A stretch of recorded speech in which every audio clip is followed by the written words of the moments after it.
This is Kurtop with you, and these are 100 mysterious artifacts found by children and random passers-by. Ocean Phantom. At the end of November 1896, two boys were riding their bicycles along the beach of Anastasia Island when they suddenly saw something in the sand that made them drop their bikes. On the shore lay a carcass the size of a boat, shapeless, pale pink, as if it were made of rubber. No bones, no eyes, no head. Just a huge, dense mass of flesh that looked as if the ocean had washed ashore a creature from a nightmare. The local doctor, Dr. Webb, arrived at the scene the next morning and immediately realized it wasn't a whale. But what was it then?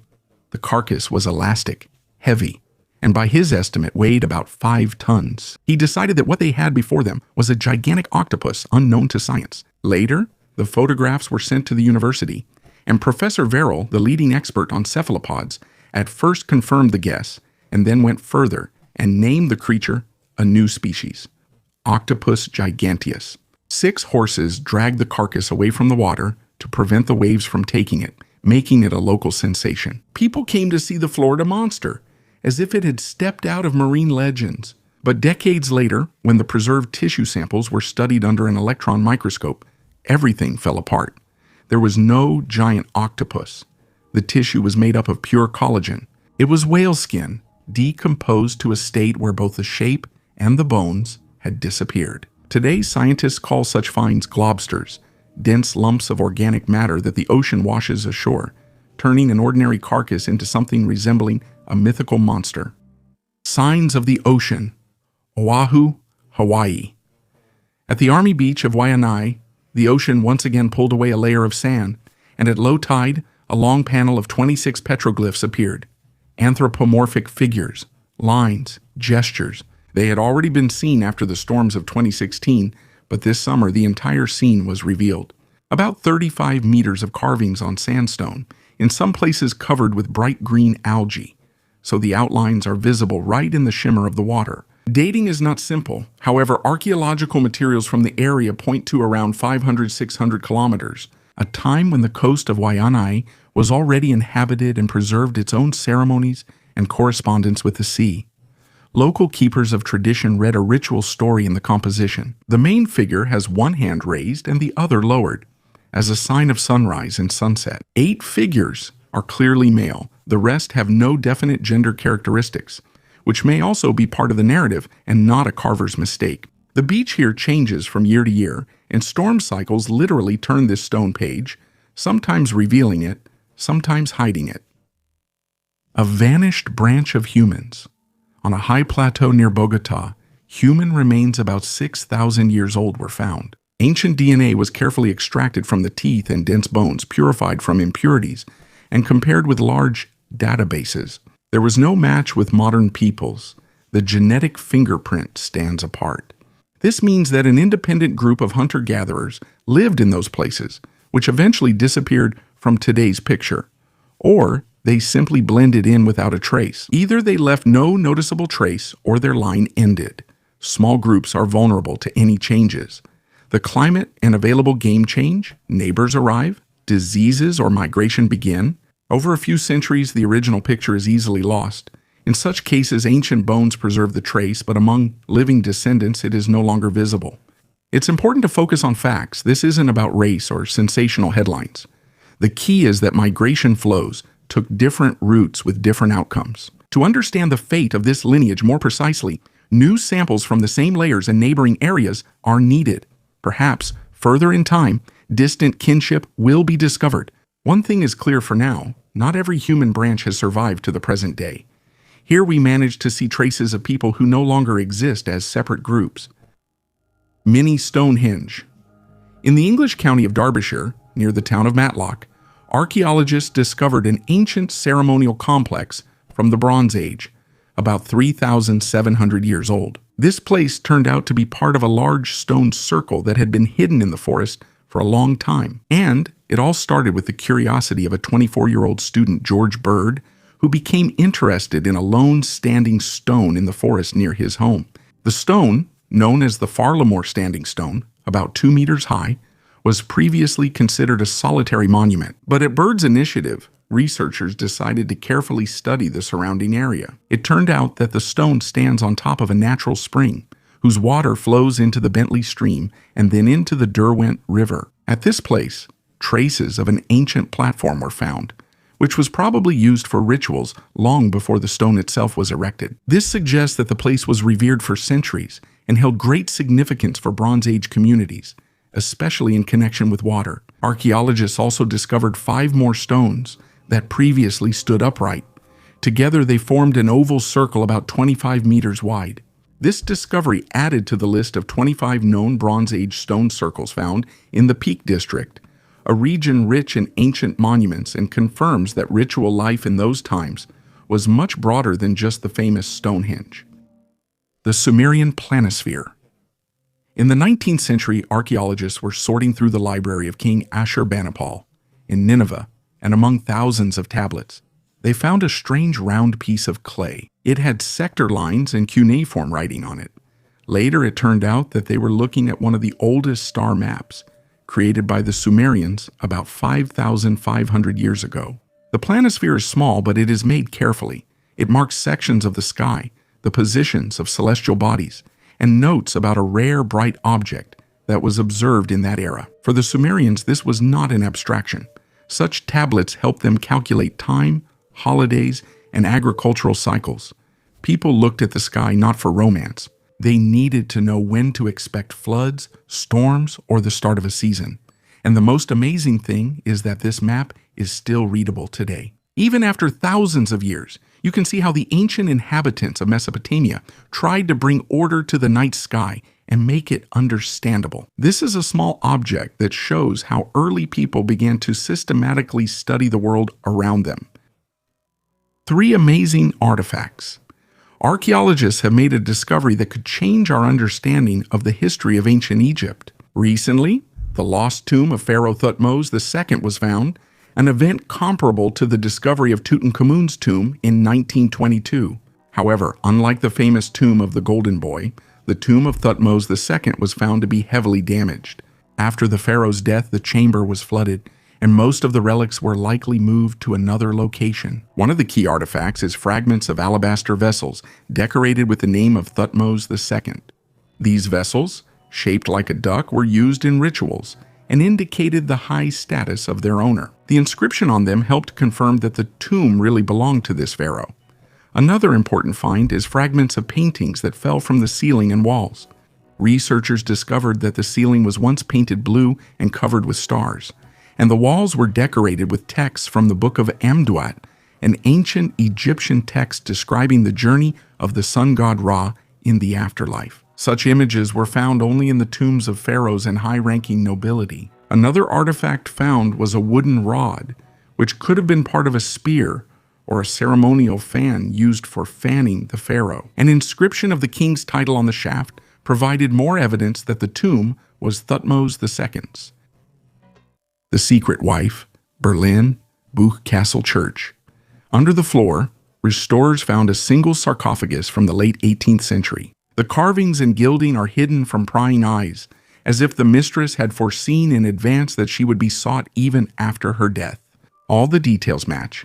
This is Countess Julie von Voss, the lady-in-waiting to the lawful queen, and at the same time the secret wife of Frederick William II. Their morganatic marriage took place in 1787 with the Queen's approval, but their happiness ended 2 years later. Julie died of tuberculosis and asked to rest in the very parish church where she was born. The Monument Protection Agency decided not to open the coffin. An ethical decision is more important than a sensational image, and the preservation of a unique structure is more important than a brief report. But even a closed sarcophagus speaks of the agreements at court, of the price of personal will, of memory that can easily be rewritten if there is no material evidence. And it's good that we have it. A cart made of oak. Not far from Lake Sevan, in the Armenian village of Lichashin, archaeologists found an object that usually doesn't survive thousands of years. A wooden cart. It lay in the ground for about 4,000 years, but remained so intact that its construction allows us to study Bronze Age transport, not from drawings, but from a real object. The cart is made of oak, with massive wheels and well-preserved axles. Such finds are rare not only in the Caucasus, Wood almost always decays, and most often, archaeologists find only metal parts.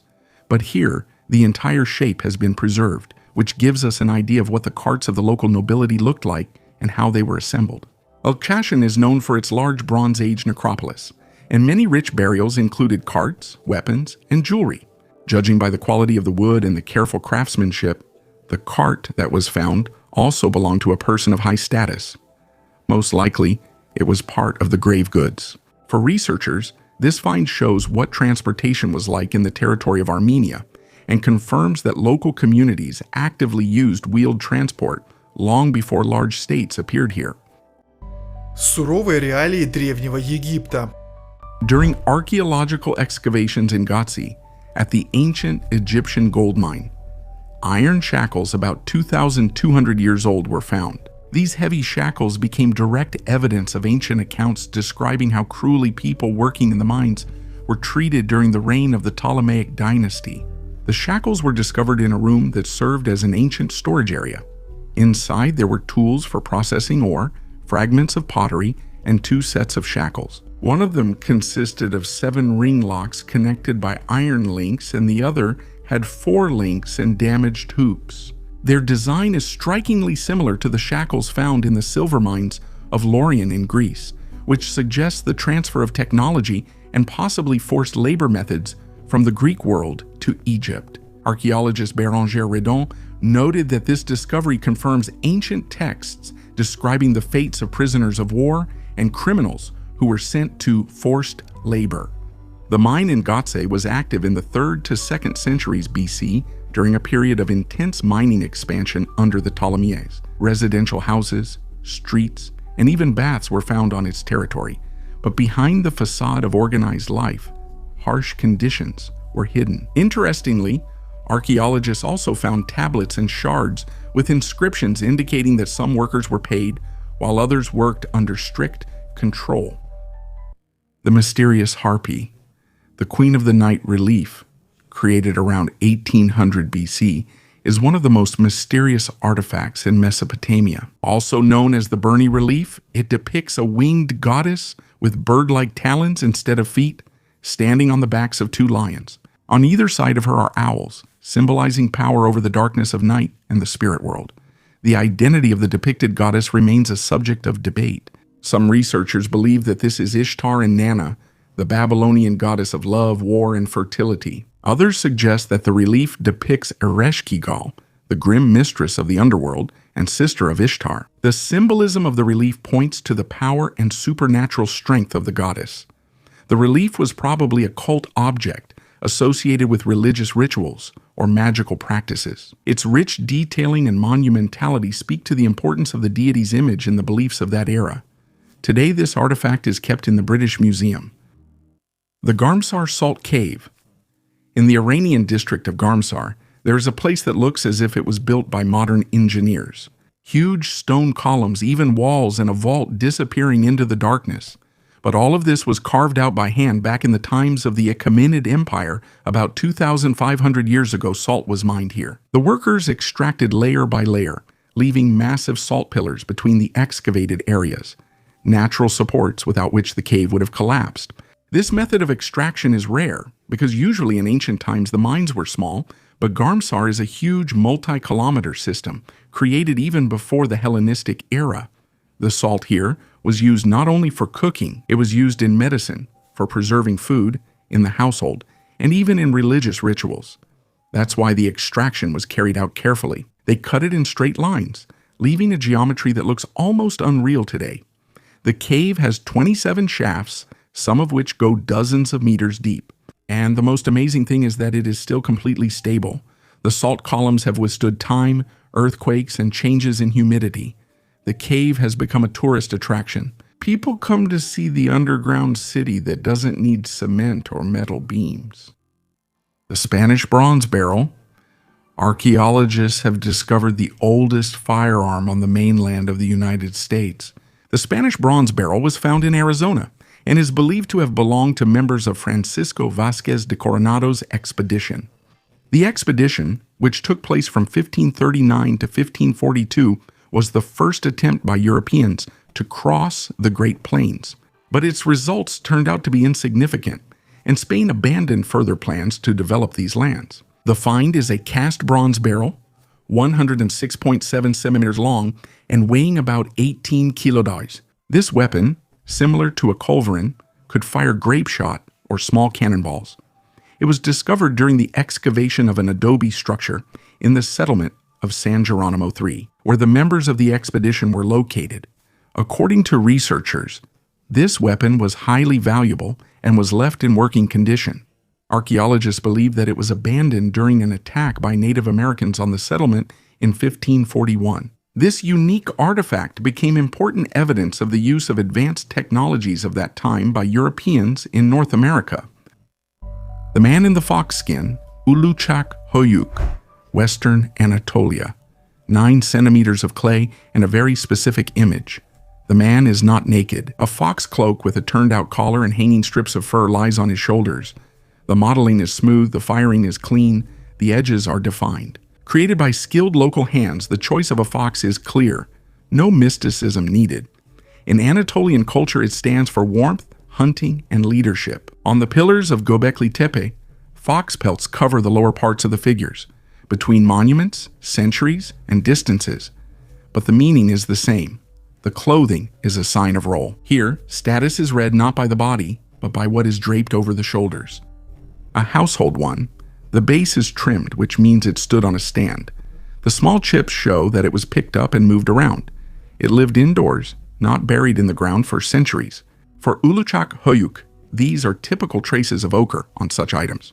If the paint is confirmed here as well, the cloak could have been highlighted with color. A mosaic with the 4 elements. During the final excavation season at Urfa Castle, archaeologists uncovered a section of the floor that at first seemed like ordinary masonry. But when they removed the layer of soil, it became clear a mosaic created in the 5th century lay beneath their feet, and it was in very good condition. Black, white, and red stones formed a pattern that resembled both geometry and the ancient cosmos. The mosaic features animals, plants, and the 4 elements. For people of the 5th century, this was a familiar way to explain the structure of the world, through images of nature that were easily understood both in religious and everyday contexts. Here, everything looks not like a ceremonial illustration, but like a clear picture of the world that was used in an ordinary community. In the corner, archaeologists found a medallion, a circle with images of celestial elements like a microscopic model of the universe. Similar medallions were likely meant for all 4 corners of the floor, but only one has been found so far. The inscriptions nearby mention Bishop Cyrus, Priest Elias, and Deacon Arabulus, people who led the church community a millennium and a half ago. 3 burials of clergymen were found next to the mosaic. This suggests that the room was not just a hall, but part of a church, a chapel, or a martyrium, a place where the memory of martyrs was preserved. Urfa was generally considered the city of Abraham, and every layer here breathes with ancient traditions, from Judaism to early Christianity. The mosaic has withstood earthquakes, reconstructions, wars, and eras. It wasn't torn up, destroyed, or replaced. It was simply covered up, and it lay underground for 1,500 years, preserving lines so sharp that it looks as if it was made for today's viewer. A 17th century treasure, father and son Slawomir and Szymon Malewski, amateur archaeologists from Lenina, made an incredible discovery when they accidentally stumbled upon a cache of rare coins. Their value exceeds $120,000. The treasure was found near the village of Pomiaczowek in Mazovia, north of Warsaw.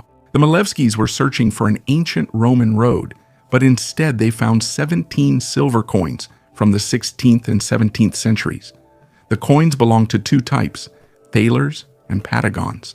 Thalers are large silver coins that were popular in Europe and are the predecessors of the modern dollar. Patagons were minted in the Spanish Netherlands and were also of significant value. Among the finds, there are coins featuring images of European rulers.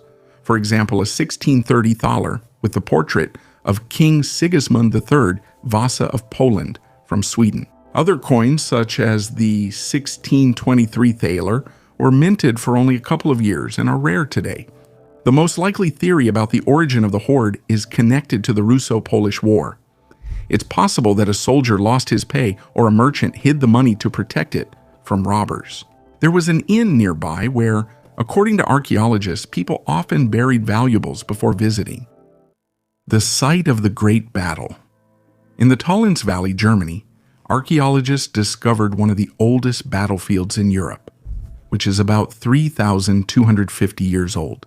It all started in 1996 when researchers found a bone sticking out of the riverbank. This became the starting point for the discovery of a real warrior's cemetery. So far, more than 12,500 bones have been found, belonging to hundreds of people who fought, as well as about 300 bronze and stone artifacts. Among the finds are arrowheads, spears, swords, clubs, and protective gear. The uniqueness of the discovery lies in the fact that weapons are often found right in the skeletons, confirming how brutal the battle was. Many warriors died right in the water or on the shore, and their bodies remained untouched for centuries. This place reveals to us an unknown page of Bronze Age history. It is possible that a battle took place here between different tribes fighting for territory or resources. Tollens proves that wars were fought long before antiquity, and ancient armies were more organized than previously thought. Medieval humor. An unusual ceramic plate from the late 15th century is kept in Belgian museums. It doesn't depict any kings, battles, or saints. It shows a scene where a wife is openly beating her husband, and he is covering himself with his hands as best he can. The plate was made in Dinant, or Mechelen, centers of ceramic production in the Burgundian Netherlands. Such items were often commissioned not as part of a formal dinner set, but as a humorous gift. Sometimes they were wedding gifts, other times humorous reminders of family life. For researchers, this plate is valuable for both its illustration and context. It shows that people of that time knew how to laugh at themselves and their everyday problems. And judging by the prevalence of such themes, the topic of who is the head of the household was already popular 500 years ago.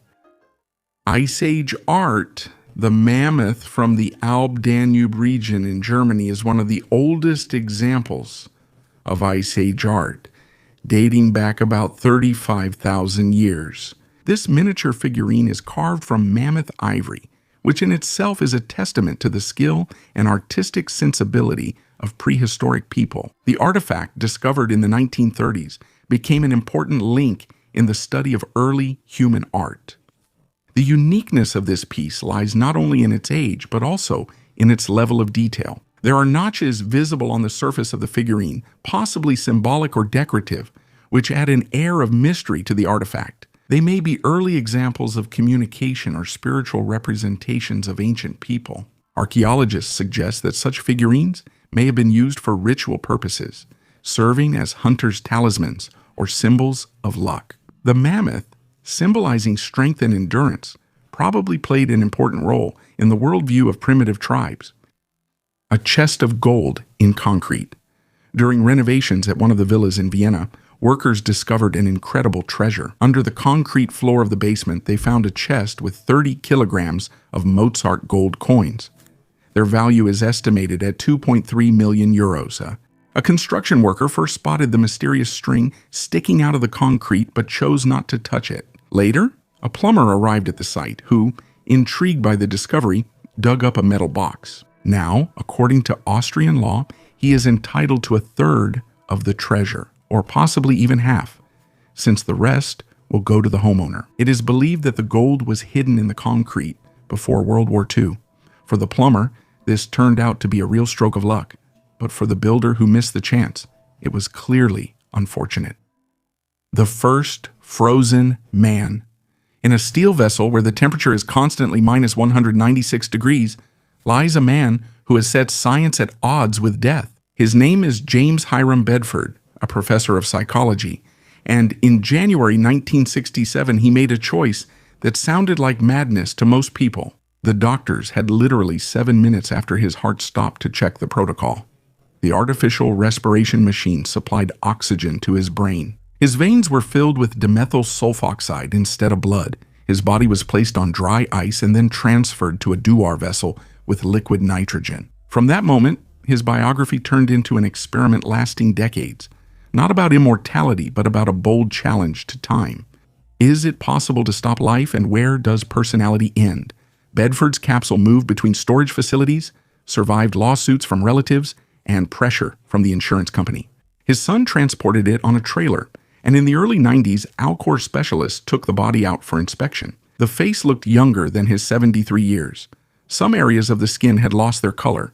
The corneas had turned white from the ice, but overall the preservation was better than expected, and Bedford was returned to a new vessel. Today he rests in Scottsdale, alongside dozens of cryo patients.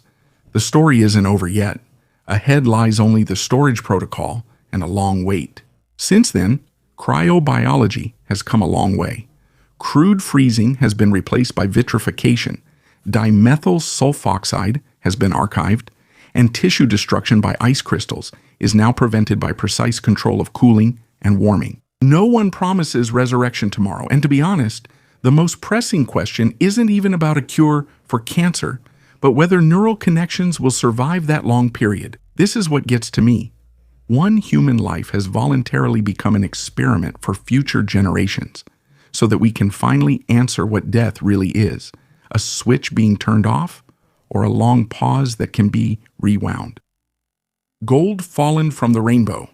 In a field near Leipzig, treasure hunter Daniel Fest was simply sweeping his metal detector along the edge of freshly plowed soil when the device gave a barely audible signal. He expected anything, a shell casing, a ring, a piece of machinery, but what landed in his palm was a tiny gold object weighing only 2 grams. After examination, it became clear that this was a quarter stater, minted by the Celts about 2,200 years ago, the oldest gold coin ever found in Saxony. The obverse was decorated with the head of an animal resembling a deer, huge eyes, simplified antlers, a rounded forehead.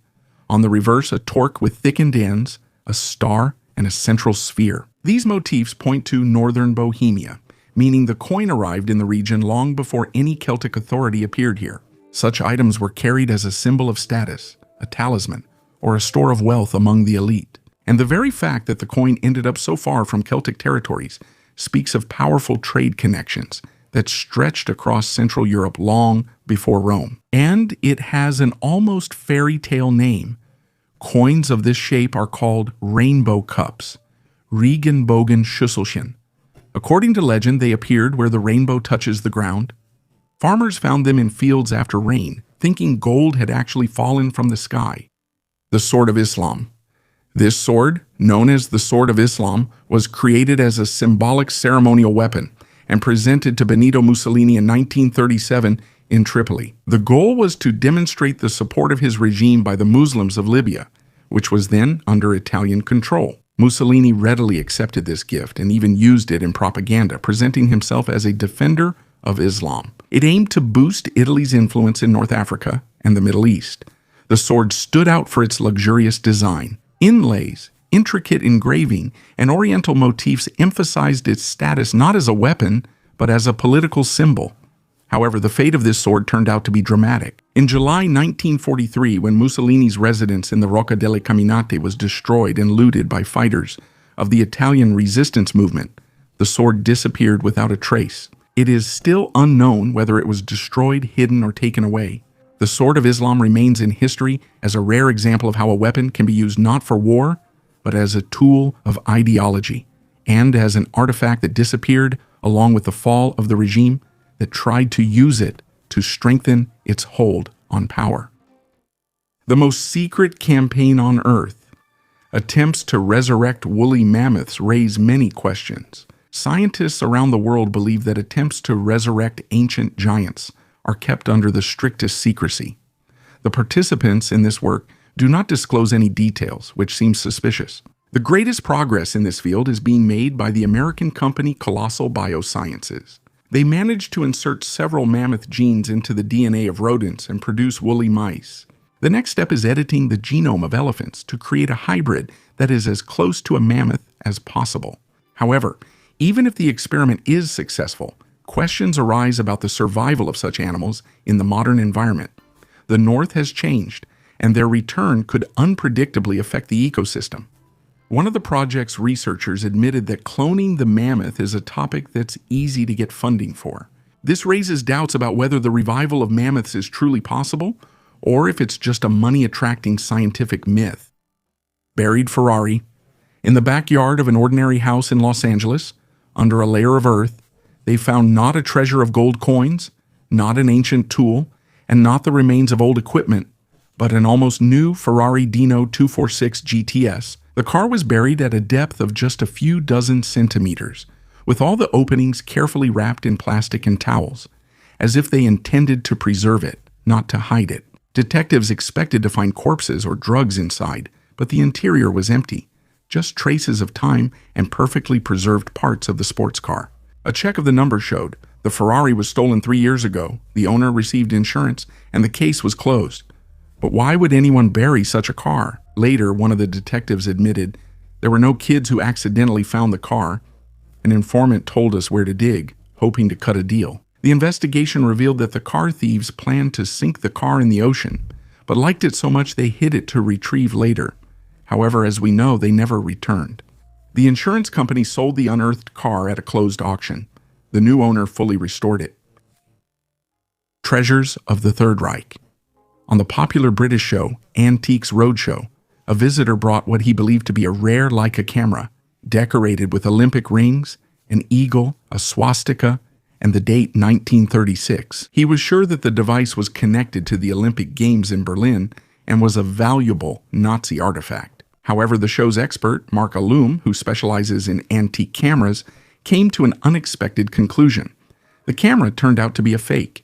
The guest said that he bought the camera for £480 at an antique shop, thinking it was a good deal. Alum, impressed by the camera's appearance, noted its beauty, but quickly pointed out the details that revealed it was a fake. He explained that the antique market, especially in Eastern Europe, is flooded with fake Leica cameras made to deceive collectors. The expert pointed out issues with the serial numbers and the poor quality of the engraving, which is unacceptable for original Leica cameras. A genuine rare Leica camera could be worth £1,000. Потерянный текст Библии.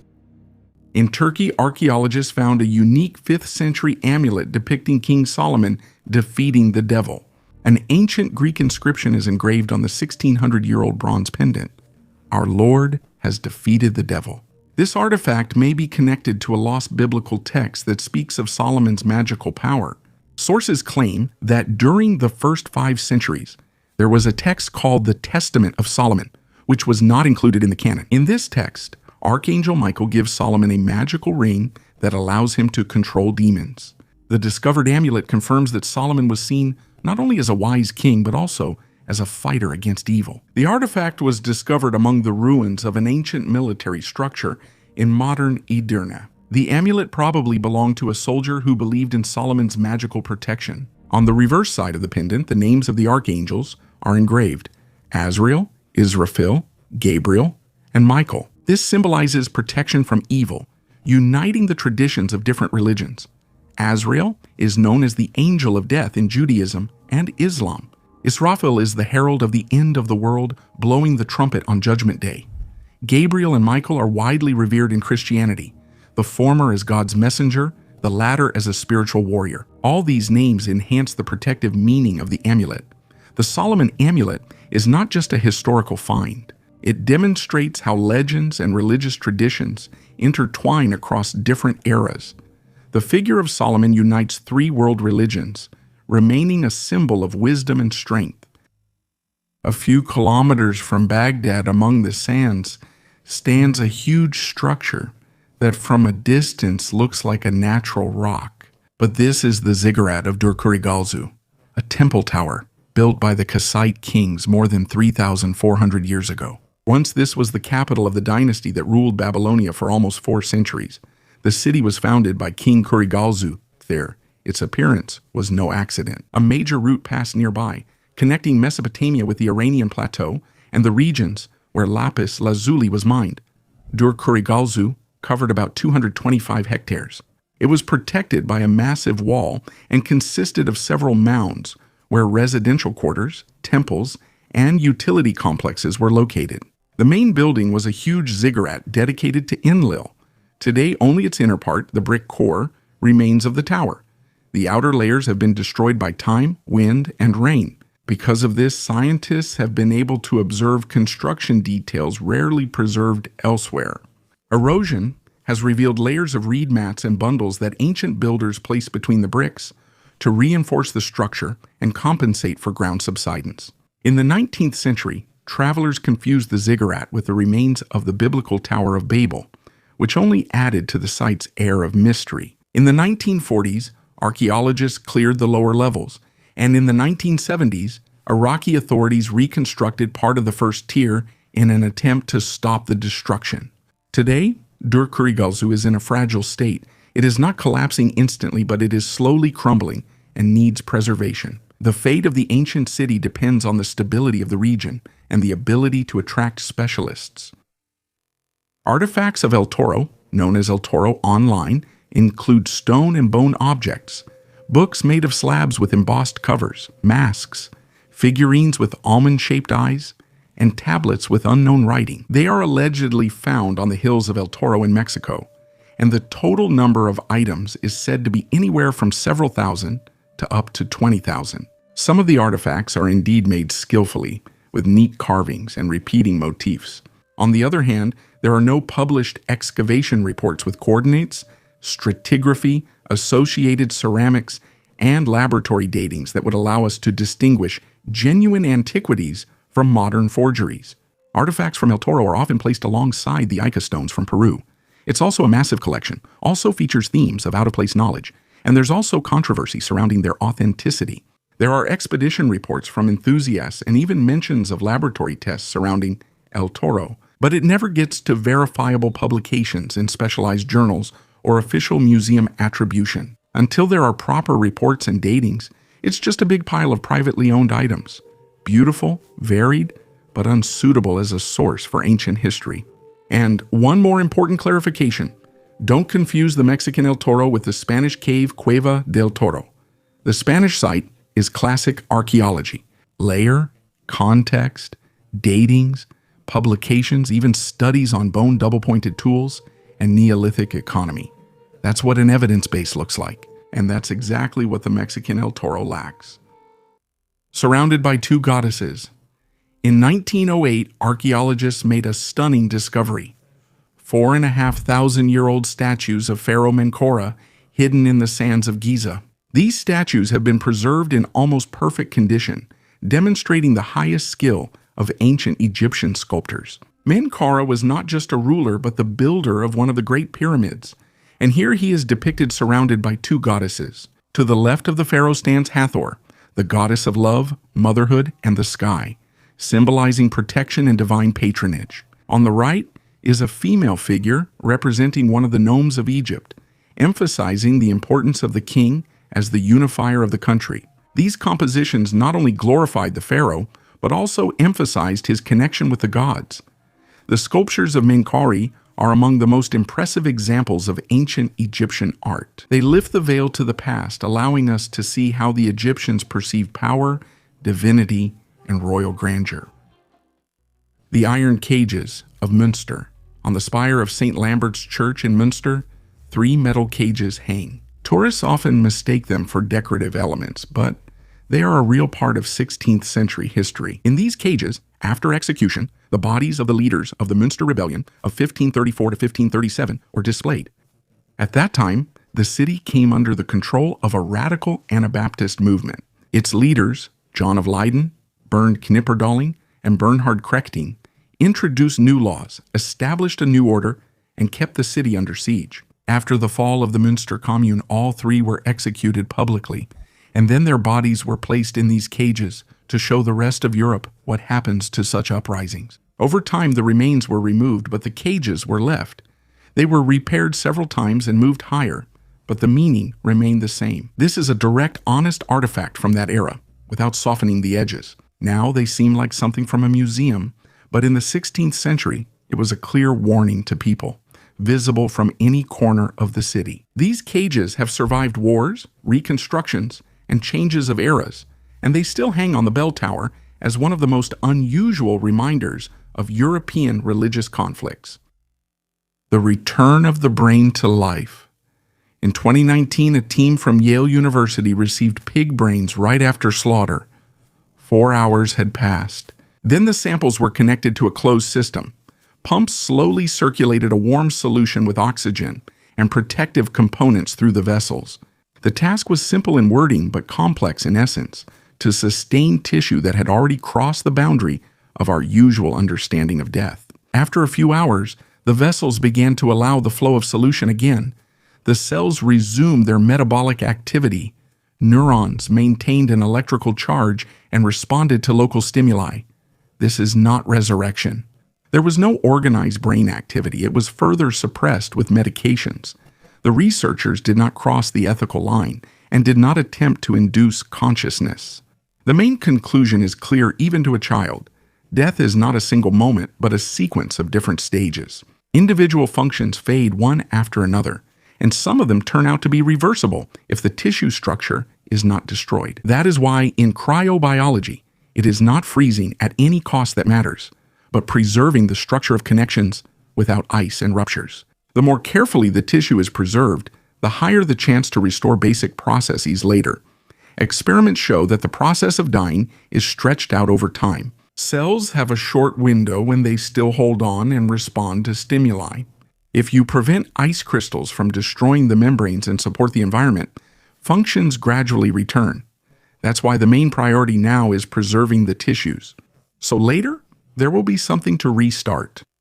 The Band of Holes in Peru, in the Pisco Valley in Peru, there is a mysterious place known as the Band of Holes, or Monte Sierpe. It's a narrow strip of land 14 to 20 meters wide and about 1,500 meters long, covered with thousands of shallow holes. Their exact purpose remains a mystery, although scientists have put forward many theories.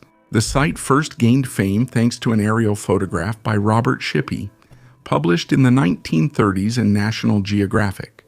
Archaeologists avoided Monte Sierpe for a long time.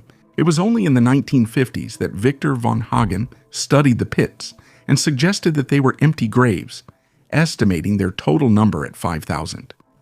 Later, John Heislop put forward the theory that the pits were used as storage facilities, similar to those found in other parts of Peru.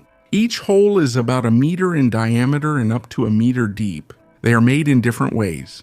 Some are dug into the embankment, others are surrounded by stone walls. Modern research, including a detailed map created with a drone in 2015, has shown that the strip of holes consists of 5,000 to 6,000 pits, divided into blocks with unique patterns. Nearby are Inca roads and the remains of storage buildings, and the pottery found indicates that they date back to the 15th century, when the Inca conquered the Chincha people. Archaeologist Charles Tanish believes that the pits may have been used to measure agricultural produce that local farmers gave to the rulers. Other scholars, such as Jean-Pierre Prosen, believe that the line of holes may be even older. He believes that the pits may have been used to store fertilizers, such as excrement. To this day, the line of holes remains one of the most mysterious archaeological discoveries in Peru. Who created it, why, and how still remains a subject of debate and ongoing research. Glacial copper. Once on the banks of the Ontonagon River in Michigan, there was a boulder that local tribes described as a piece of pure copper the size of a house. In the 17th century, this was spoken of as a legend, until hunters saw the boulder with their own eyes. Huge, smooth, as if it had been specially forged by someone in ancient times. Later, it became clear it was not a myth. This is one of the largest copper nuggets ever found by humans. Its weight was estimated differently, ranging from 1 to 10 tons. The actual weight turned out to be about 1,680 kilograms, but the main thing is not the number, but its origin. Thousands of years ago, a 2-kilometer thick glacier passed through here. It tore out chunks of copper ore and carried them for dozens of kilometers, leaving behind giant nuggets of float copper made of almost pure metal. In the 19th century, entrepreneur Julius Eldred bought this boulder twice, once from the local tribes and once from the government. And with incredible effort, he dragged it through the forest, floated it down the river, and transported it to Detroit. Later, the government bought the boulder back, paying him 4 times as much. Today, the Ontonagon nugget is kept in the National Museum of Natural History. The region itself still remembers discoveries that were much larger. A few years ago, a giant weighing 28 tons was discovered in the forest. Pyramid in Israel.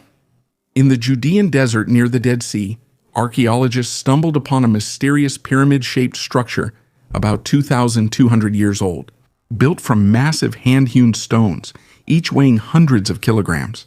The pyramid still remains a mystery to researchers. The structure is located about 20 kilometers south of Masada and dates back to the Hellenistic period, when the territory of Israel was ruled by the Ptolemies and Seleucids. In the very first week of excavations, bronze coins, weapons, papyri with Greek texts, pottery, and even ancient furniture were found here. All of this was miraculously preserved thanks to the dry desert climate. Scientists suggest that the structure could have been a watchtower, protecting the trade route used to transport salt and bitumen from the Dead Sea. There is also another theory. It is possible that tax collectors were stationed here to inspect passing merchants. Later, during the Roman period, the structure might have been converted into a monumental tomb. Traces of burials indicate this, although unfortunately, most of the tomb was looted. Zhengheng Seismoscope, year 132 AD China, Eastern Han Dynasty. The scholar Zhang Heng shows the courtiers a large bronze vessel. Around it are 8 dragon heads facing the cardinal directions. Under each one, there's a toad with its mouth open. Inside, there's a simple but clever mechanism hidden. When an earthquake happens far away in the country, an invisible tremor slightly moves the internal pendulum. The pendulum presses the right lever, and a ball drops from the mouth of the corresponding dragon straight into the toad. The sound of the ball is a signal. The tremor came from that direction. It's not about strength or duration, but direction. This device's main effect is early warning. The capital may not have shaken, but the ball would already be falling. The chronicles describe a characteristic episode. The device was triggered, even though the city was quiet. A few days later, a message came from the western province about a serious earthquake. This was useful for governing the empire, to know where to look for destruction, where to send help, and whom to summon for a report. An earthquake is elastic waves in the ground and air. Even if you don't feel them, the sensitive pendulum inside the vessel oscillates. The rest is a matter of mechanics. A small displacement is converted into the movement of a lever. The latch releases the ball, and we get an unambiguous direction indicator. Essentially, it's a signaling device, not a recording instrument. But for the 2nd century, it's a huge step forward. A complex phenomenon was translated into the language of simple mechanical actions. Modern reconstructions show that the idea is viable. By making the pendulum a bit shorter or heavier, they change its sensitivity. The arrangement of the levers sets 8 directions. In reality, they could have used even more sectors, but 8 were enough to understand where to look on the map. Box bed. In late medieval Europe, there was a type of furniture that seems strange today: enclosed box beds. These were wooden boxes with doors or curtains, inside which there was a sleeping place, basically a cupboard bed. They were placed in homes for one simple reason: warmth. In unheated rooms, the temperature at night could be close to that outside, and the walls let in drafts from all sides.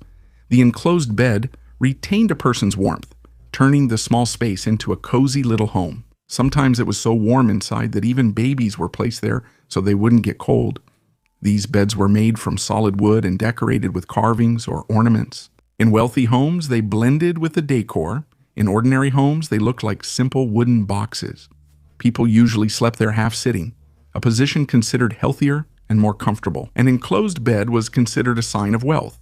It was placed in the warmest parts of the house, and sometimes it remained a symbol of status, almost like a private room. Today you can see such beds in museums in France, the Netherlands, and Germany. And despite their strange appearance, it's actually surprisingly cozy inside, especially if you imagine how cold it was in European houses a few centuries ago. A 2,000-year-old fig. Irish archaeologists made an unexpected discovery when they found the charred remains of a 2,000-year-old fig at Drumana Promontory, north of Dublin.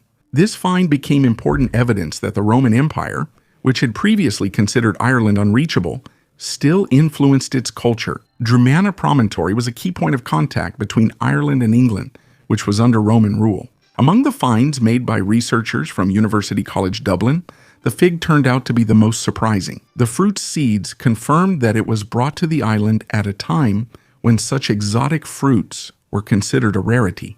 Previously, Figs had only been found in Ireland in medieval layers, but this specimen is the oldest known. In addition to figs, traces of emmer wheat were found, a grain widely used in Roman Britain but rare in Ireland. These findings show that the Romans not only traded goods, but also brought their way of life. Archaeologist Christian Baker said that people in Ireland at that time enjoyed emmer wheat bread, olive oil, wine, and also used glass and ceramic dishes, brooches, and beads. Figs, first cultivated in eastern Turkey and northern India, made their way to the Mediterranean through ancient trade routes, where they became an important part of the Roman diet. Researchers believe that figs and emmer wheat could have been delivered through Roman Chester, a major trading hub in Britain. It is 14.6 million years old. Archaeologists have discovered a unique find in New Zealand, a fossilized ancient bee that lived 14.6 million years ago. The new species was named Leoproctus boridonuvani and belongs to the genus Leoproctus, whose representatives are still found today in Australasia and South America. A 6.4 millimeter long fragment of the fossil was found in Miocene deposits in the Otago region, in the Hindon Mar area. Scientists believe that this species lived here long before the appearance of modern bees, and its presence in the Miocene fauna raises questions about the evolution of insects in this region. If Leoproctus inhabited New Zealand as far back as 14.5 million years ago, it had plenty of time to develop many subspecies. However, today only 18 endemic species are known, which raises questions among biologists about the reasons for such limited evolution. A Byzantine ring with an icon.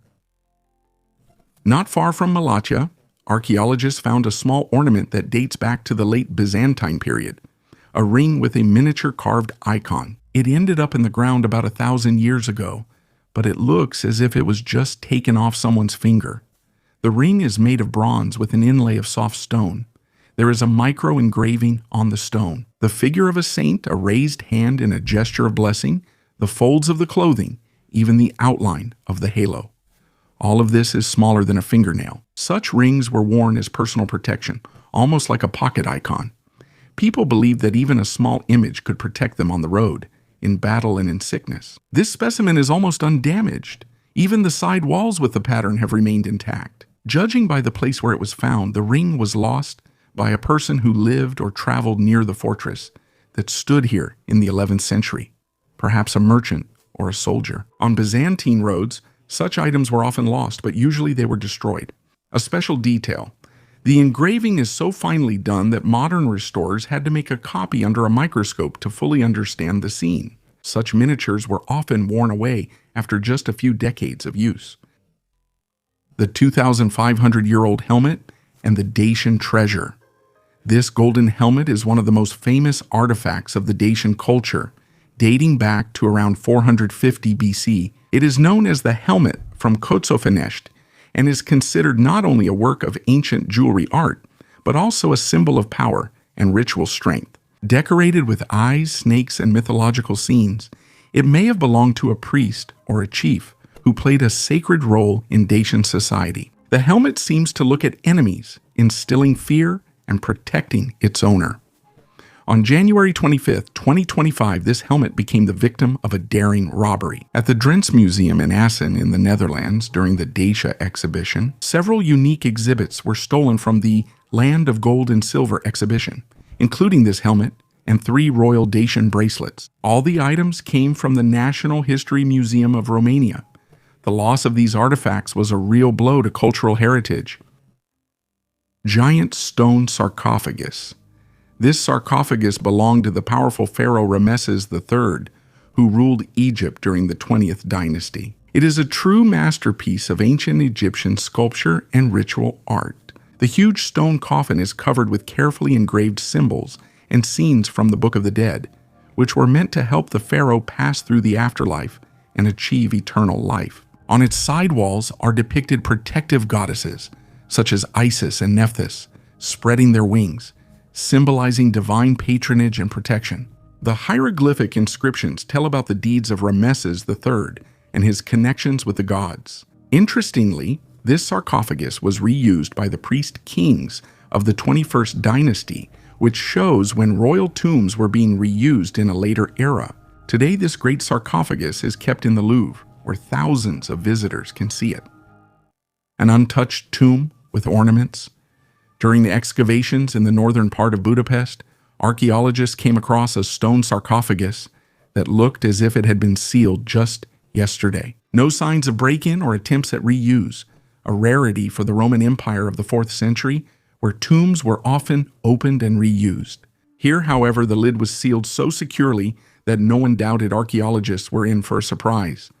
Inside the sarcophagus lay the neatly arranged skeleton of a young woman. Nearby were glass vessels, delicate bronze figurines, a bone hairpin, an amber pendant, and about 140 coins. Even remnants of fabric with gold thread were preserved. It's very rare for ancient clothing to survive for centuries. Archaeologists quickly realized they had found the grave of an extraordinary person. The young woman belonged to a wealthy social class, possibly to the family of an administrator of Aquincum, a Roman city on the Danube. In ancient times, legions were stationed here. Trade routes passed through, and life thrived on the border of the empire. The sarcophagus was found among the ruins of houses, next to the aqueduct and several other burials. But none of them can compare in wealth and preservation to this tomb. When clearing the bottom of the sarcophagus, specialists found a 4-centimeter thick layer of dirt. They sift it carefully because miniature ornaments such as earrings, buckles, and pins are often left in such places. Some of them may still be hidden there. Even after 1,700 years, it is clear that the girl was buried with great care. Finds like these remind us that behind every ancient tomb, there is a real life and people who love that person. The crucifixion of Christ in a ring. This incredible ring, dated to around 1620, is a true masterpiece of miniature art. Under the glass, there is a detailed scene of the crucifixion made from ivory. Every figure, from the Roman soldiers to the spectators present at the execution, is carved with stunning precision. Special attention is drawn to the tiny crosses in the figure of Christ, which emphasizes the drama of the scene. It is believed that the ring was made in France or Spain, countries where religious art was highly developed during that period. It is possible that this piece of jewelry belonged to a high-ranking religious figure or a wealthy aristocrat, for whom it served not only as an ornament, but also as a symbol of faith. Such items were often used as personal relics, reminding their owners of the suffering and sacrifice of Christ. The mystical atmosphere of this artifact is enhanced by the question, how did the craftsman manage to create such tiny details without modern tools? It seems as if this ring is the result not only of human skill, but also of inspiration that may have been granted from above. They saw what life was like tens of thousands of years ago. Rotifers are microscopic multicellular creatures that cannot be seen without magnification. The smallest ones barely reach 40 microns, but inside they have everything: muscles, digestion, a nervous system, and even tiny jaws. On their head, there is a corona, a crown of cilia that spins rapidly and draws into the mouth anything they can digest. But the main thing about rotifers is their ability to survive conditions incompatible with life. They can completely dry out, turn into a speck of dust, and remain like that for thousands of years. In Yakutia, rotifers were found that had been frozen for 24,000 years, and after thawing, they came back to life without any consequences. They also reproduce in an unusual way. Under normal conditions, only females are born, copying themselves. But when cold or drought comes, males appear, and the fertilized eggs become armored containers that can survive any period of unfavorable conditions. Rotifers inhabit puddles, lakes, soil, anywhere there's some moisture. Though invisible, they're among the planet's most resilient life forms. They are capable of surviving even those eras that lead to extinction for other creatures. Beads of the Silk Road. Archaeologists have studied unique beads from the tomb of a mysterious woman known as the Red Princess of the Silk Road. The burial was discovered in Xinjiang, China about 15 years ago, but it has attracted special attention recently because of its unusual jewelry. The find is over 2,000 years old. Experts studied 8 bright red beads and found that they were made from rare Mediterranean corals. Analyses showed that the material was brought from the shores of the Western Mediterranean. This points to the distant and remarkable trade connections of ancient China. After all, in those times, corals were considered a luxury and were valued almost as highly as gold and precious stones. Scientists suggest that these ornaments made their way to Central Asia via the Silk Road, a trade route that connected the East and the West. Apparently, the beads were not just ornaments, but a symbol of a woman's wealth, prestige, or power. The whole world stands on it. Before nails appeared, houses were assembled like puzzles. Logs were joined with dovetail joints. Boards were fastened with tongue and groove, and every joint required time and a precise hand. The nail changed the pace of construction. 1 strike secures a part. 10 strikes assemble a wall. The story began back in ancient Rome. There, they learned to smelt iron on a large scale and cast fasteners, shaping them instead of carving them out of wood. Up until the end of the 18th century, nails in Europe were almost always forged by hand. The blacksmith would heat up a square rod, hammer all 4 sides, draw out the point, form the head, and then chop off the finished nail. Nails differed in length, profile, and purpose, from thin roofing nails to short boat nails, and each nail cost as much as the pay for a small side job.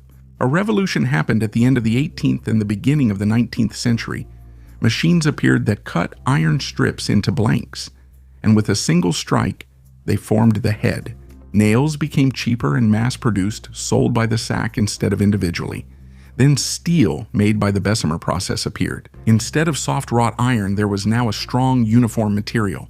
The nail became a standard part for any builder, and alongside it appeared the screw, for cases where you need a tighter hold and the option to disassemble. It sounds simple, but through the nail we can see the development of entire eras. Archaeologists distinguish a handmade 17th century nail from a factory-made 19th century one by the shape of the head. They can read an old roof repair by the rust, and by the different types of wood in the same wall, you understand that the house was built over several generations.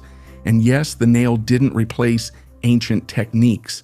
A good carpenter even today will leave a dry tenon where the wood needs to move without cracking, and a nail will be used where speed and rigidity are important. A letter delivered by miracle. In Australia, a family was simply cleaning up trash on Wharton Beach when Debris Brown's daughter noticed a bottle in the sand. An ordinary find for the coast until she saw folded sheets of paper inside. The letters turned out to be signed by 2 World War I soldiers, Malcolm Alexander Neville and William Kirk Harley. The date was 1916. From the text, it was clear that Neville was from Wollonga in South Australia. Brown found his relatives through Facebook. His grandnephew Garby Neville responded. It turned out that Malcolm was 28, and just a few months after he threw that bottle into the Great Australian Bight, he died in France. The family had heard stories about him.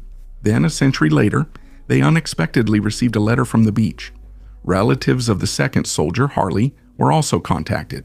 His granddaughter says the family is still in shock, as if their grandfather himself reminded them of him from the past. For them, this bottle is not just an artifact, but direct contact with a person who had always been almost a legend to them. Oceanographer Sharita Patiarachi suggests that the bottle itself did not float for long, just a few weeks or a month, before it washed up on Wharton Beach. Most likely it was quickly covered by sand, and for all the remaining time it simply lay under a layer of soil, waiting to be dug up again.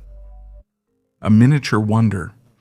This tiny almanac with an embroidered cover created in France around 1780 is a true masterpiece of 18th century decorative art. Its size of only 3 by 7 centimeters makes it not only a work of art, but also an object of intriguing collectible interest. Such miniatures were popular among the French aristocracy and served both practical and aesthetic purposes. The cover is made of embroidered fabric, decorated with an intricate floral pattern, which symbolized not only the taste of the era, but also the high level of craftsmanship of needlework from that time. The red and blue decorative elements on the edges give the item additional elegance. Such almanacs were often used as gifts, accompanied by personal inscriptions or poems, adding even more personal value to the item. Its small size suggests that it was intended to be carried in pockets or reticules, allowing the owners to display their refined taste. It may have contained brief notes, calendars, or even love messages, making it a witness to the intimate moments of life in those years. The strange statues of Ain Ghazal. On the outskirts of Amman, on the hill of Ain Ghazal, archaeologists found something that still sparks debate. Plaster statues about 9,000 years old. This is one of the earliest examples of human sculptures in history, but they look as if they were created by an avant-garde artist. The statues are made of reeds, coated with plaster, and painted. The eyes are made of bitumen, large, dark, and disproportionate. The faces are flat and elongated. Sometimes two heads are on one body. There are figures of men, women, and even children, but they all have the same expression, an almost hypnotic face. What puzzles scientists is that these statues were not made for display. They were carefully buried, placed in pits, and covered up. So they were ritual objects, but exactly what kind is unclear. One theory is that these are images of ancestors, household guardians, or even attempts to recreate the deceased, whose real skulls were buried separately and covered with plaster. The strangest thing is the scale. Whole groups of 10 figures have been found, as if they were made all at once for some single ritual, and each one is unique. These statues are now called the most unsettling faces of the Neolithic. Pyramidal ingots, northern Bosnia, Sava River. Underwater archaeologists are not retrieving jewelry or coins from the bottom, but hundreds of iron bipyramidal ingots, extremely rare blanks from which knives, arrowheads, and everyday items were forged. 2,000 years ago, they are shaped like double pyramids. They are rarely found in large artifact collections. Previously, museums in France, Germany, Slovenia, and Sarajevo had only single specimens. But here, there is a whole hoard. According to dating, this is approximately the 1st to 2nd centuries BC. This was the moment when local trade networks were being reorganized under the pressure of Rome, and it was exactly at this time that iron was becoming the main currency of craftsmanship. The archaeologist's version is simple. This is a sunken cargo. The river surged, and the barge could have capsized. A wagon could also have gone into the water at the crossing. The current carried away the lighter goods, while the heavy bipyramidal ingots settled in piles on the bottom. The site was measured using reference points. A 3D photogrammetry model was created. Each ingot was immediately placed in distilled water to slow down corrosion. Next comes the chemistry. The analysis will reveal the ore type used to smelt the iron and its transport routes. If the tracing matches, Sava will emerge as a major transport corridor even before the arrival of Rome. The Abyssinian Pass can be seen as a hub where iron was transformed into power, into weapons, tools, and infrastructure. This is a rare case when a hoard tells not about luxury, but about production. These are not finished products, but blanks in logistics. It's a useful perspective on the economy of that time. Finds like these make it clear what exactly was traded and how it was transported. A 270 million year old fossilized skull belonging to an ancient ancestor of amphibians was discovered in the collection of the National Museum of Natural History at the Smithsonian Institution. Its approximate age is 270 million years. Scientists describe the skull as a new species of proto-amphibian, named Kermitopus gratus in honor of the famous Muppet, Kermit the Frog. One of the students at George Washington University emphasized the importance of using popular names to draw attention to scientific discoveries. He noted that the name Kermit is perfect for describing an ancient amphibian, linking it to modern representatives of this class of animals. The skull was found by paleontologist Nicholas Houghton during field research in Texas in an area known as the Red Beds. This area, dating back to the early Permian period, contains many fossils, including remains of ancient reptiles and amphibians. After its discovery in 1984, the skull remained in museum collections for decades until it was studied by Arjan Mann, who singled it out from other specimens for special research. The joint efforts of researchers helped establish that the discovered skull belongs to a new genus of ancient amphibians. A fragment of a dwelling. This preserved part of a Roman leather tent is a remarkable reminder of the daily life of soldiers who guarded Hadrian's Wall in Roman Britain. Built at the beginning of the 2nd century AD, the wall stretched for 117 kilometers, dividing the Roman Empire from the barbarian lands to the north. The fort of Vercovicium was an important garrison where Roman soldiers lived and served.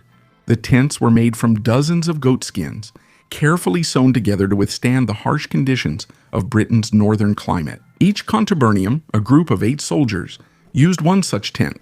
It was their home, a place to rest, and a shelter from bad weather. The manufacturing process was so skillful that the seams and joints provided protection from rain and wind, which was critically important in the constant damp and cold conditions. Однако сохранившаяся часть This raises questions. How did such a fragile material manage to survive for 2,000 years? Archaeologists suggest that it was preserved by the special conditions of the fort's soil, as well as minimal exposure to oxygen. Mystics, on the other hand, claim that such tents could have been soaked in special solutions, the secret of which has been lost. Perhaps this is a legacy of knowledge that the ancient Romans could have received from other, more mysterious civilizations. The Mayan serpent sphere. In Guatemala, in the region of Chocón, archaeologists unearthed a round stone Mayan sphere with a carved image of a serpent, about 1,500 years old. At first glance, it's just a decorative stone, but the longer scientists study it, the more questions arise. The sphere is perfectly carved with no traces of rough workmanship. On the surface, there is a relief of a snake curled into a ring with bulging eyes and neatly carved scales. But the main thing is that the object does not fit into the usual ritual items of the Maya. It's not an altar, not a game ball, not a building element. It was used as a marker stone in ritual processions, where the snakes symbolize the path between worlds. There's a suggestion that this is part of a complex dedicated to Kukulkan, and there is a hypothesis that the stone was rotated. In some areas, there are traces of slight wear, as if it was spun in hands or on the floor. The strangest thing is the quality of its craftsmanship. The local stone is hard, yet the sphere is crafted like jewelry, flawless. Such craftsmanship may be from a major center, but Chocón was a small settlement, which means either an invited carver worked here, or this item was brought from afar. Archaeologists call the find a mimic artifact, an item that looks familiar but doesn't fit into any known category. Such objects are extremely rare, and it is these that most strongly challenge our understanding of what Maya rituals looked like. Steak from an ancient bison.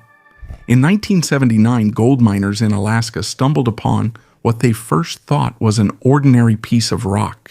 But beneath the ice, it was neither a human nor a mammoth, but an almost untouched bison. They called it Blue Babe due to its bluish skin, caused by a reaction between iron and the surrounding rock. The bison died about 50,000 years ago during the Pleistocene era. Judging by the marks on the carcass, it was killed by a cave lion. But the main thing is how well it was preserved. Thanks to the permafrost, the tissue remained dense, almost like jerky.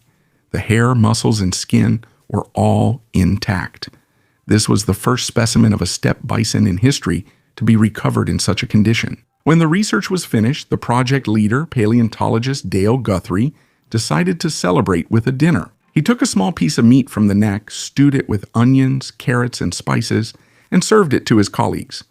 The meat turned out to be tough with a strong, earthy flavor. Someone described the aroma as mushroom-like or damp glacial. No one was poisoned, everyone survived. This case became a legend because it's not every day that you get to have dinner from an animal that died tens of thousands of years ago. And although it was a scientific experiment, not a gastronomic show, it reminds us of the past. Sometimes it comes back not to a museum, but right to the table. The lady with the inverted diadem. During the excavations in Boeotia, archaeologists found a necropolis from the 7th century BC, but one grave immediately stood out from the rest. It was the burial of a young woman who is now called the Lady with the Inverted Diadem. She was about 20 to 30 years old, and her status is immediately evident from the burial goods. But it was the position of the ornament that became the key to the unusual ritual. On her head lay a bronze diadem with lions, with symbols of power throughout the ancient Mediterranean. In the center, there used to be a large rosette shining. Such an ornament was worn by aristocratic women, sometimes by families close to rulers. But the diadem in the grave was turned upside down. The lions are lying down, and the rosette is at the bottom. In the ancient world, an upside-down crown almost always meant the loss of power or the renunciation of it.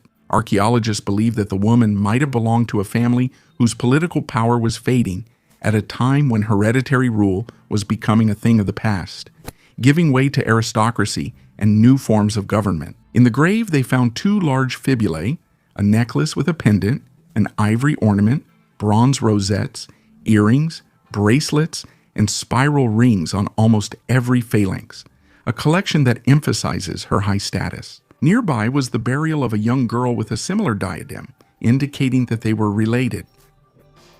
Англосаксонський 6th century sword archaeologists discovered an Anglo-Saxon sword from the 6th century at an ancient cemetery near Canterbury. The find is exceptionally well preserved and resembles the legendary weapon from the Sutton Hoo burial. The sword is decorated with gilded silver patterns, and runic symbols run along the blade. The weapon's ring on the pommel, scholars say, may symbolize loyalty to the king or nobility. Along with the sword, parts of a wooden scabbard covered in beaver fur were preserved.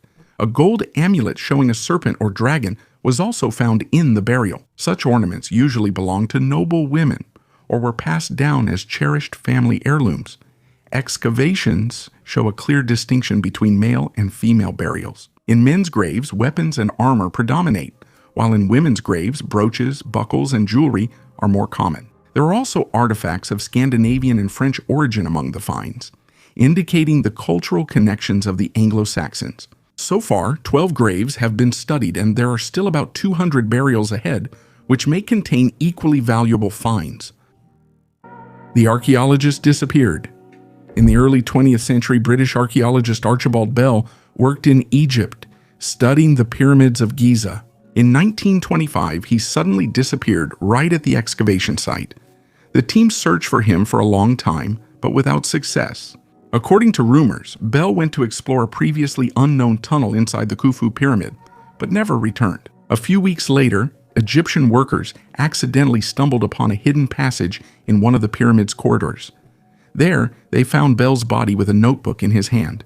His notes revealed that he had entered an unknown room that had been locked for thousands of years, but the entrance became blocked by stones, and the archaeologist was trapped. His notes contained a description of unusual artifacts that were never found again, a stone staff and unknown writings. This story gave rise to many rumors about Pharaoh's curses that supposedly befall those who disturb the rest of the ancient inhabitants. Although some facts have been confirmed, many details still remain a mystery. The head of Medusa. At Emperor Hadrian's villa in Tivoli, archaeologists found a bronze head of Medusa the Gorgon, that very mythical figure who was supposed to turn people to stone with a single glance. But in reality, it was used differently. In Roman culture, the image of Medusa served as a protective symbol. Her face was placed on shields, on the walls of houses, on shoulder guards, and even on floors to ward off evil. The head from Tivoli dates back to around 120 AD. It is made of bronze with detailed locks of snakes and a calm, almost human expression. This is not a terrifying monster, but rather an idealized image. The Romans often softened the features of mythical creatures, turning them into decorative elements. Hadrian's villa was a vast complex with pools, halls, gardens, and copies of Greek statues. The emperor collected everything he saw during his travels: architecture, sculpture, and decorative elements.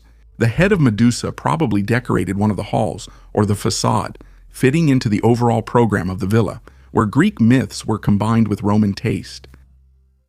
A casket with relics of Polish monarchs. This elegant casket with the inscription Izabela Czartoryska is not just an antique item, but a true symbol of Polish history. In 1800, Princess Izabela Czartoryska assembled a unique collection of relics inside it, connected with Polish kings and great historical events. In total, the casket contained 73 items, from personal belongings of monarchs to fragments of weapons and clothing, symbolizing national heritage and the spirit of resistance. Isabella saw it as her mission to preserve Polish identity during the country's partitions. Her casket became part of Poland's first museum, the Temple of the Sibyl, established in Puławy, where she invited guests to remind them of the glory of the Polish-Lithuanian Commonwealth. Unfortunately, like many national treasures, the casket did not escape a tragic fate. In 1939, during the Nazi invasion of Poland, it was looted, and to this day, some of the relics are considered lost. A family crypt in the center of the town. In Martock, England, next to the All Saints Church, the ground suddenly collapsed. At first, they thought it was just a regular sinkhole after heavy rains, but when workers cleared the edge of the pit, it became clear a stone room was hidden beneath the surface. an 18th century family crypt that no one had seen for about 300 years. The crypt is built from local hamstone, the very same that is now quarried in only 2 places in England. Inside, there should be shelves with 4 burials from one family. Who exactly was buried here is still unclear. The church records are currently being reviewed. But nearby, there is a tomb from 1760, and by the style of masonry, it's clear that it belongs to the same period. Reverend Paul Filler said that the rains washed away the foundation, and the crypt's ceiling simply couldn't hold up. No human remains are visible yet. Everything is covered with a mixture of rubble, soil, and debris. But the very fact that the crypt stood for several centuries, unnoticed in the center of the village, surprises archaeologists. Tombs of this type were a sign of status. The family it belonged to was most likely wealthy, perhaps the Pitardi tanners, who were well known in this area. Stone map of the night sky. Italian scientists have discovered an ancient sky map about 2,500 years old on the territory of the old fortress of Castelliere di Rupin Piccolo in the province of Trieste. This discovery may be the oldest sky map ever found in Italy. Castelliere di Rupin Piccolo served as a defensive structure between 1800 and 1650 BC. Among the artifacts are 2 round stones, each 50 centimeters in diameter. One of them, with a single round cutout, is believed to represent the sun. The other stone, according to experts, is a celestial map depicting the starry sky above the fortress in the 4th century BC. The stone is engraved with images of constellations, including Cassiopeia, Orion, Scorpius, and the Pleiades. With the help of computer modeling, scientists found out that in those times, the star Theta Scorpii could be observed from the fortress, but now it is no longer visible from there. The artifacts were created about 2,400 years ago by one person using a hammer and a rough metal chisel with a 6 to 7 millimeter tip. The tool, found nearby, is now on display at the Muggia Archaeological Museum. A mold for making gold images. In the central part of Falster Island, located in the southeast of Denmark, an enthusiast with a metal detector made an incredible discovery that could rewrite not only the history of the region, but also shed light on a little-known page of Danish history. Leonard Larsen, walking in the rain in search of artifacts, heard a faint signal from his device. After digging up the ground, he discovered a small, unusual object, an ancient mold for making golden images, which were presumably used in cult rituals as offerings to the gods. According to archaeologists from the Lolland and Falster Museum, this find may be connected to an ancient center of power or religious activity. The mold, measuring only 2 centimeters, dates back to between 500 and 700 AD, a time before the beginning of the Viking Age. Such artifacts are incredibly rare, only 28. Similar molds have been found in Scandinavia, and none south of the Baltic Sea. The mold from Falster depicts a person in elaborate clothing, standing with arms down and palms facing outward. This gesture is found in both pre-Christian and Christian cultures and symbolizes either submission or revelation. The details of the depiction remain a mystery. It is still unknown whether the mold depicts a man or a woman. It could be a figure of a king expressing devotion to a deity, or, on the contrary, a deity appearing to a person. How was the ancient wonder of the world saved? At the beginning of the 19th century, engineers faced a problem. The Colosseum began to tilt. Its southern part had sunk back in ancient times, but by the 1800s, cracks had spread further, and part of the walls could collapse. To stop the destruction, Roman engineers used a solution that seems unexpected today. They reinforced the amphitheater with giant iron hoops. These metal bands ran right along the outer perimeter, securing the masonry and distributing the load. The work began around 1807 and continued for almost the entire 19th century, strengthening the structure with more and more rings and supports. For that time, it was a large-scale operation. It required calculations, blacksmiths, masons, and all of it was done without modern machines. The bands have survived to this day. They're easy to spot on the outer arches if you know where to look. The handle of the knife is shaped like a gladiator. Archaeologists found a rare artifact, a handle from a folding copper knife in the shape of a miniature gladiator. The find is over. 2,000 years old. It was discovered by divers in the River Tyne near Corbridge, a Roman settlement in Northumberland next to Hadrian's Wall. This is evidence that admiration for Roman gladiators reached even the outskirts of the empire. The handle depicts a secutor gladiator, a powerful warrior in heavy armor with a closed helmet and large weapon. The unique feature of the figurine is that it depicts a left-handed person, which is surprising because in ancient Rome, this was considered a bad omen. The figurine may represent a specific warrior who was specially trained to use his left hand in order to gain an advantage in the arena. Gladiators, despite often being slaves or convicted criminals, could become real stars of their time. Their battles attracted crowds of spectators to the amphitheaters, and victories turned the fighters into legends. Even today, their romanticized image continues to attract attention, as evidenced by the success of movies like Gladiator. How the hilt ended up in the river and who its owner was remains a mystery. Napoleon's bathroom. In the Villa Pisani in northern Italy, Napoleon's bathroom has been preserved, a place that is rarely shown to tourists. But it perfectly reflects his character. By the standards of the early 19th century, this was almost a luxury of the future. Built into the bathtub is a special space for grooming items and personal belongings, which Napoleon even took with him on campaigns. He was unusually clean for his time, bathed every day, used cologne with rosemary and citrus, shaved daily, and always carried a travel hygiene kit with him. Contemporaries remembered his white teeth and neatness in everyday life, a rare quality for an era when many people bathed only once a month. His mother taught him this habit, which he kept both in the army and at the height of power. The bathroom at the Pisani Villa is a rare case where an everyday detail of the emperor's life has been preserved almost unchanged, showing what he was like outside the battlefield in politics. The flood helped archaeologists. A recent powerful flood in Libya unexpectedly helped archaeologists.